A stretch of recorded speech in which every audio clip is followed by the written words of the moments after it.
Welcome to this tutorial for advanced placement classes on how you write for the long essay. Now today we're going to do something a little strange. Instead of writing out a full long essay, we're going to talk a little bit about how you can set up a model for how you are going to write long essays. And the model we're going to use right now, you can use for the long essay, you can use for DBQ, you can use for pretty much anything. It's a really cool model.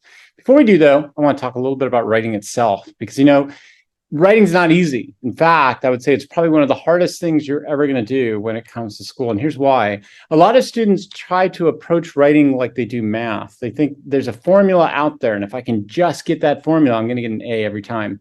That's not the way writing works. Writing really isn't a formula. Writing is about benchmarks or guidelines. I can give you principles by which you can write by. What I can't do for you is tell you that if you follow those principles, you'll always get the same result. In fact, it happened for me.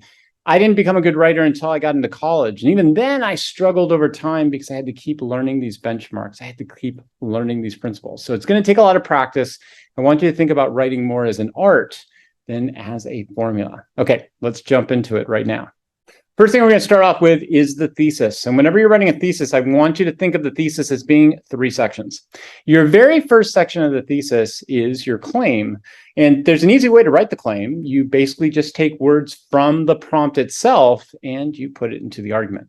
Next up is the because statement. This is where you're going to give a reason for the claim. And last off, you want to give significance. Now, I know you might be thinking, wait a second, this is like a 3-sentence thesis. No. You can blend these together into 1 or 2 sentences. You just want to have these elements. Okay, for APUS history, here's the prompt. Analyze the origins and development of slavery in Britain's North American colonies in the period 1607 to 1776. Here's a model thesis. Slavery developed in the American colonies because of the English colonists' desire to find cheap labor and to create a racial hierarchy for the power of landholders. The claim, slavery developed in the American colonies. Notice straight out of the prompt, right? Here's the because statement. Because of the English colonists' desire to find cheap labor and for a racial hierarchy. Where's the significance? The racial hierarchy for the power of landholders. There you go. There is your thesis example that demonstrates claim, that demonstrates because statement, demonstrates significance.